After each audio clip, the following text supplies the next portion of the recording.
Hi everybody, Toys R JD here, coming to you from the Toytastic Studio in Cincinnati, Ohio, where we host our weekly show Wednesday nights at 6:15 Eastern on Whatnot, and you can find us at Toys R JD 12. Recently, this last week, I actually did a little segment on sketch cards, Star Wars sketch cards, and how you value them. I have a lot of people who ask me for my opinion on sketches. I am a huge sketch collector. I have hundreds and hundreds of sketches in my collection. And I thought I'd put something together and share it with people, and it seemed to be pretty popular. So I wanted to go ahead and just make a YouTube video so we could have it there too. You can see I'm going to pan around.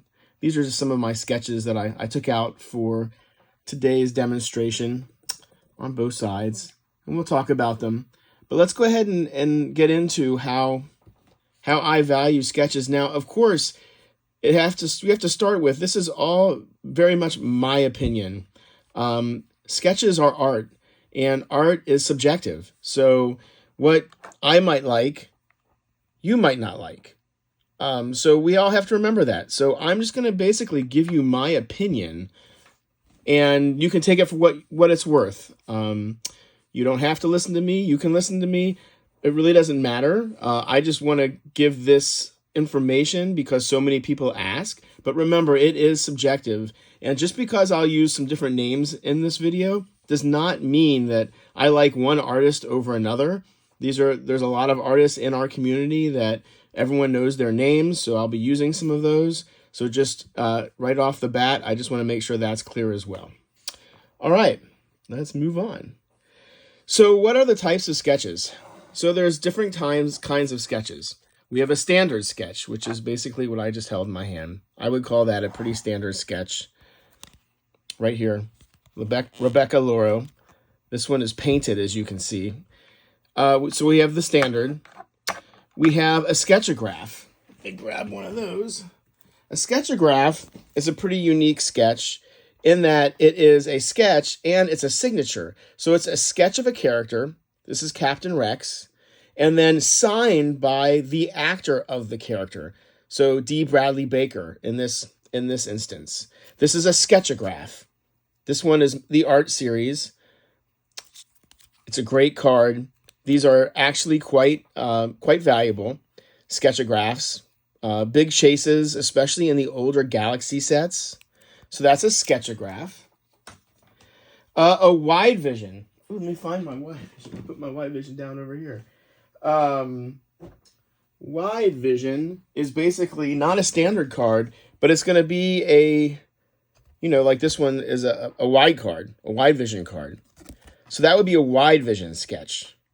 These are also fairly rare. And when they pop up, they are very cool. This one is actually signed on the front. This is from the Clone Wars series. Okay. The next one is the panoramic booklet. So a panoramic booklet is going to be what this is. So this is a booklet, as you can see, that comes closed. This comes in a pack, and you open it, and it turns into this. I also have another one right here of Boba Fett from Nick Gribbin. Panoramic sketch card. So that is a panoramic sketch card, which happens to be one of my personal favorites. Let's see. Then we have the booklet. The booklet, which is obviously incredibly popular. This is what a sketch booklet looks like. It comes in a pack, and it comes looking like that. Typically, everyone freaks out when we pull one because they're very rare, but that's what those look like. And these are thick guys. Unlike the panoramic books, which are thin, these guys are thick. So these things are amazing when you actually hit one. That's what those are. A triptych sketch. A triptych sketch is going to be this. Basically a 3-panel sketch. I'm not sure why they call it triptych, but that's what it's called. As you can see right there, you have found a triptych sketch card. This is from Dan Lawler. This is what the backside looks like. These are probably the most sought after obviously, because they're the largest. Put that back there. Hopefully I won't knock everything over as I'm rolling through this. All right, let's talk about artist proofs. What's an AP? Artist proofs. So this card here, this Mando card, you can see it says artist proof. Sometimes it will say AP. What an artist proof is that when the artists create these sketches, they send them to Topps.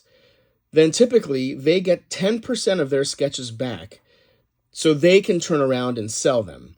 So that is what an artist proof is. So Brandon Klein would send this to Topps, and then he'd put this on here and want this to be part of the 10% that he gets back. So those would be considered artist proofs. So that's what these are. And they're relatively rare. And a lot of times the artist proofs are their best cards. So that is what an artist proof is. And then what is a personal sketch card or a PSC? A PSC, wait, let me grab one. I wasn't ready for that one. A PSC, hold on. This is pretty typical of my shows. A PSC card is a personal sketch card, and it looks like this. This is a personal sketch card. So there's nothing on the back of these, but it was designed by an actual artist. Sometimes you can do a PSC where the artist will sign the back. I have a couple, but they're not on my desk right now. But that's what a PSC, if you hear a PSC, it's personal sketch card, which means it's an artist card, but it's not on a Topps stock.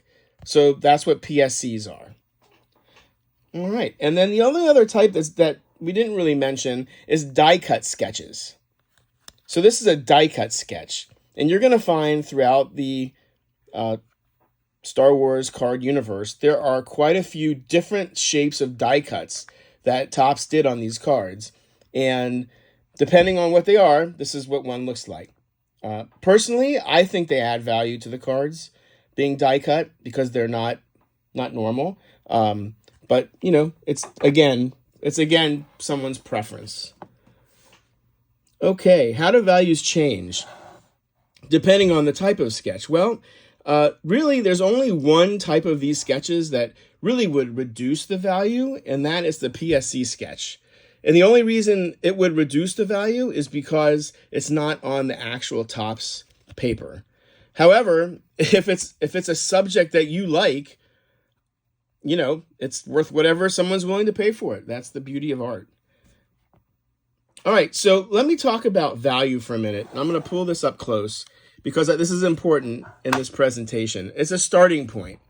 So basically, as I look at valuing sketches, I use this basic formula.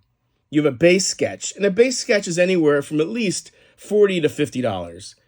Then you can add what kind of sketch it is. So if it's that triptych we talked about, add $250 right off the back. So boom, it's already a $300 sketch. And then the artist, you know, if it's nobody that anybody recognizes, then it's not going to add a whole lot of value. However, if it's someone that everybody recognizes, I mean, it could add up to $1,000 to the sketch. And I'll demonstrate that in a minute. The detail, depending on how much detail is on it, that could add value. And then the subject, the main character, if it's Luke, Leia, Vader, Rey, Padme, any of those that I have mentioned there, that will also add value. And let me demonstrate that. So let's go ahead and run this real quick, and I'll show you what I mean. Let's take this. This is an Angel sketch. This is Angel's extremely popular. Angel Avilos. He's very popular. And let's roll this out. I pulled this out of a 21 Masterworks mini box. So I actually pulled this. And, you know, we start at $45. It's a standard sketch, so it's not going to get anything additional for our sketch type. The artist is good. It's an angel, so we're adding 1,000. So that's 1,045. The detail, this thing is crazy detail. So I'm gonna max it to 100. So that's 1,145. And then the subject matter, it's Padme. It's Padme in her queen's dresses. So we're gonna add another 100. Okay, so I mean, so we're already around $1,200, and I would say that's every bit of probably this one's probably over $2,500 if I had to sell it right now. But I mean, just a baseline, you're going to be at least at $1,200 to $1,500 based on my calculation. And that's pretty accurate throughout all of these sketches as we go through them. All right, so the 5 ways I look at value. Not every sketch is the same. So you got to use these kind of to evaluate what you got. The artist. Many times the artist is the first thing that sets the value. So that's important. You could have a plain subject, but a rare artist. And let me give you an example. I have a lightsaber sketch. It's a lightsaber hilt. That's just a lightsaber. It's nothing crazy. However, it's from Cisco Riviera, which is a very highly regarded artist. So just because of that artist, that sketch is worth a lot more money. So the artist is very important. If you ever notice when we open sketches, as we're opening cards, we'll always look at the artist first before we look at the sketch. And the reason is because the artist really matters. So a lot of people are out there chasing certain artists.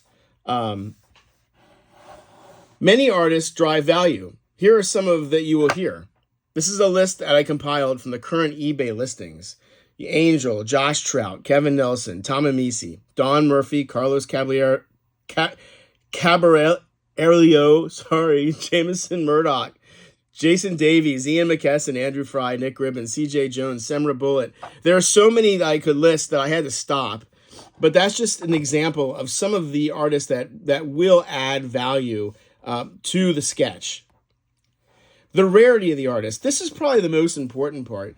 So the artist is important, but depending on how rare the artist is really where the value comes from. So taking Andrew Fry, who's amazing. Unfortunately, I did not pick any of his sketches out here on my board today. He does a lot of pencil sketches. They're amazing, and everyone loves them, and they've got a lot of value. However, he did a lot of sketches for Masterworks. I mean, I think he did over 200, and because they're less rare, they become less valuable. Now you compare that to a Josh Trout sketch, which I happen to have one right here on my spinner of Boba Fett. That is a Josh Trout artist proof sketch. He only did 20 sketches, and only like 3 or 4 of them have even been revealed yet. So because of that, because of the rarity of the artist, his sketches go through the roof. I mean, through the roof. So you got to look at the rarity of the artist, and here's looking at this sketch by Carlos, you can just tell. And he does not do a lot of sketches, which is why they become so valuable. Color versus black and white. Again, that's a little bit of a personal preference. Some people like black and white. I found that the value, the dollar value, typically is higher when sketches are color. But again, I'll say it like the 100th time, a lot of that has to do with the preference of the buyer.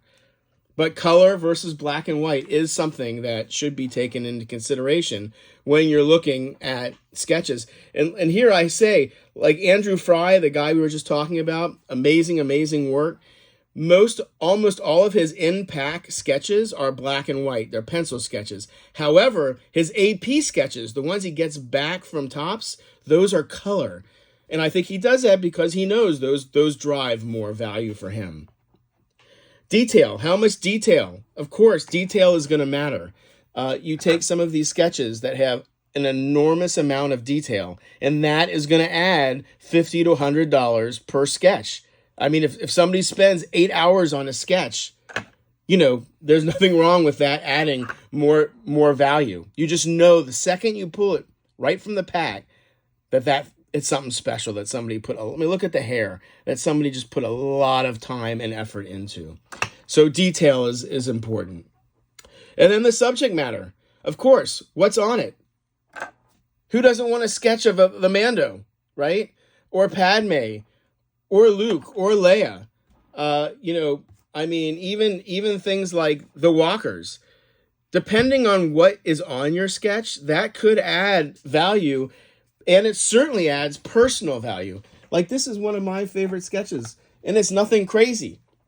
It's Thotobin. This is Thotobin from The Last Jedi from the casino scenes. He's actually my profile picture. I love this sketch. To me, this sketch is invaluable. But like I said, that's the beauty of collecting these sketches. It's really about personal preference, and let your personal preference really drive your value. It's that's a combination of rarity, color, detail, the artist, the subject that make what is to the buyer a banger sketch. So that's pretty much it, guys. I wish you all luck out there in your quest to find sketches. And if you get a chance, stop by the Toytastic Studio on Wednesdays at 6:15 Eastern, and we'll hopefully find some more sketches. Thanks, everybody. Have a good day.